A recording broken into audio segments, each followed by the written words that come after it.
Hello everyone, this is Koyeli from day to day blog. তো দেখো, আমরা তো বাপের বাড়ি চলে এসেছি কালকে সন্ধ্যেতে। আর আজকে সকাল সকাল জেঠুর দায়িত্ব দিয়ে দেওয়া হয়েছে যে বাড়িতে তো নারায়ণ পুজো হবে আজকে।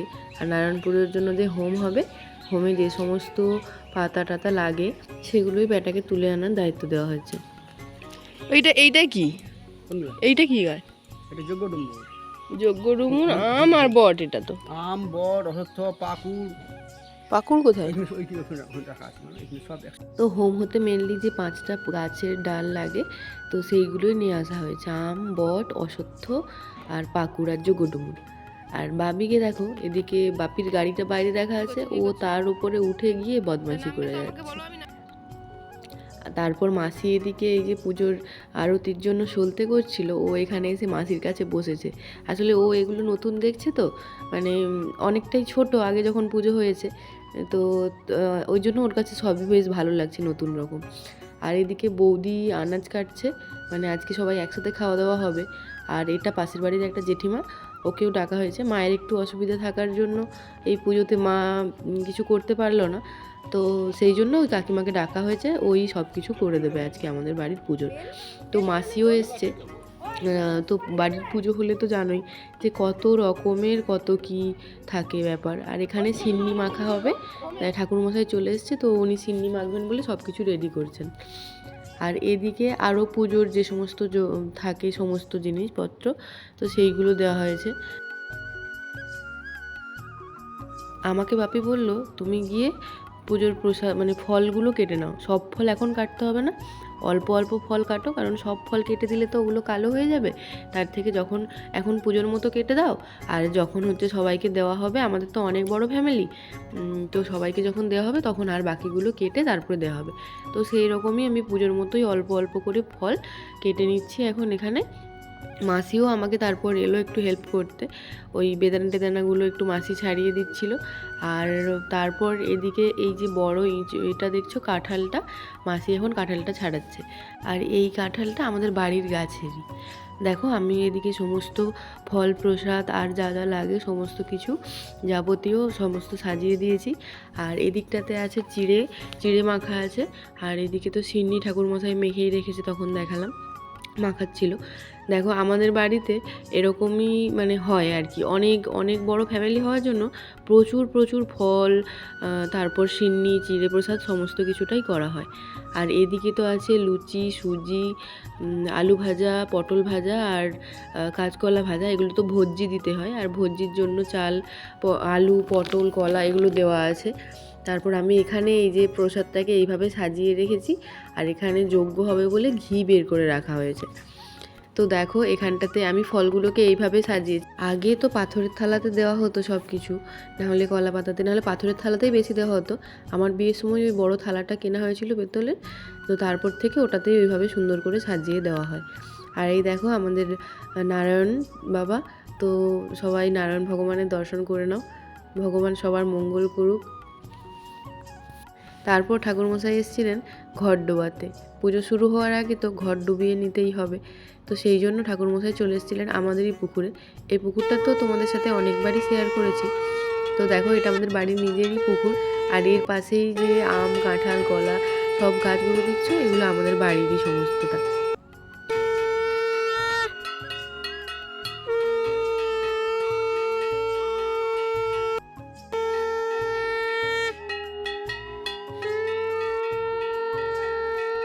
ঘট ডোবানো হয়ে গেছে, তো এবার ঘট প্রতিস্থাপনের পালা।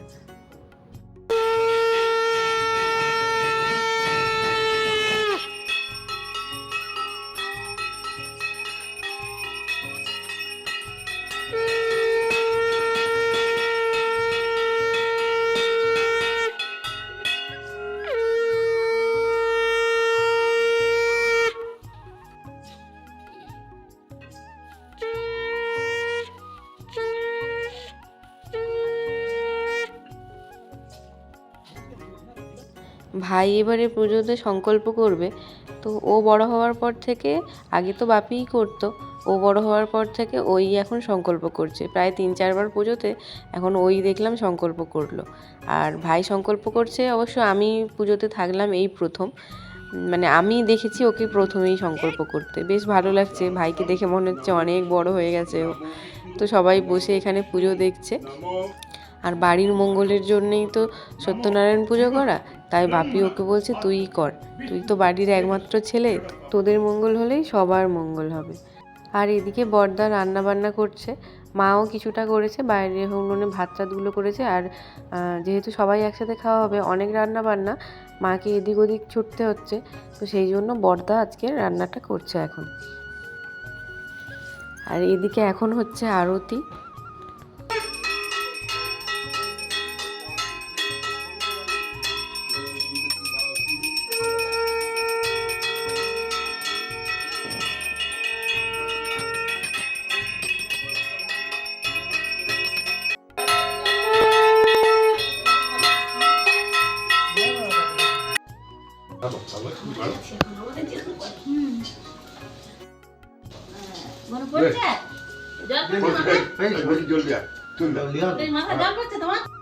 সবাই প্রণাম করছে, আর টাকা দিয়ে তো সবাই প্রণাম করছে।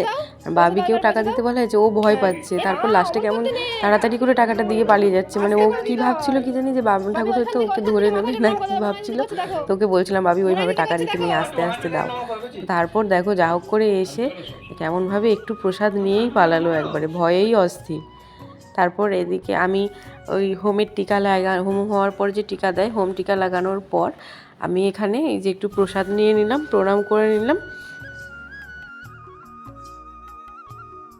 ফাইনালি পুজো সম্পন্ন হলো। এদিকে হয়েছে হোম, আর এই সাইডে সমস্ত পুজোর তো হয়েই আছে, আর এদিকে সমস্ত পুজোর যাবতীয় জিনিস রাখা আছে। তারপর মা এদিকে সমস্ত প্রসাদ যে দিতে হবে সবাইকে, তো সেই প্রসাদ দেওয়ার জন্য সমস্ত কিছু রেডি করছিল। আলু ভাজা নেবে? ওই তো বাতাসা দিচ্ছে না, বাতাসা বাবি, ওটা বাতাসা তো। পটল ভাজা আছে। কি কইছিলে? প্রসাদ করে দিয়েছ না, তাও তুমি এত করে মামা ঘরে যাবে, এসে খাবার জায়গা করতে করতে দিয়ে দিলাম এগুলা না। তারপর আমাকে মা প্রসাদ দিল। আর দেখো সিন্নি প্রসাদ চামচ দিয়েছে ঠিকই, কিন্তু সিন্নি প্রসাদটা হাত দিয়েই চেটে চেটে খেতে হয়। আমি কিন্তু শুনেছি যে নারায়ণের সিন্নি প্রসাদ তুমি যত চেটে চেটে খাবে তত তোমার মঙ্গল হবে। তো সেই জন্য আমি চেটে চেটেই খাচ্ছিলাম। লুচু প্রসাদ বলো।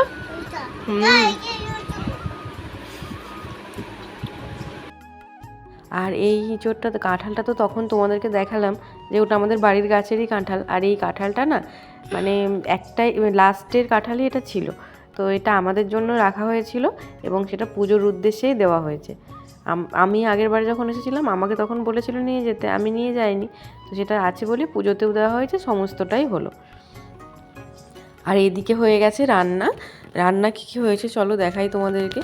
প্রথমেই এদিক থেকে আমি শুরু করছি, যে আলু পটলের রসা হয়েছে, আর এখানে হয়েছে আমের চাটনি, আর এদিকে আছে ঢ্যাঁড়স আলু পোস্ত আর আলু ভাজা, নিচে আছে তোমার পটল ভাজা আর কুত্রি ভাজা, আর হয়েছিল এই যে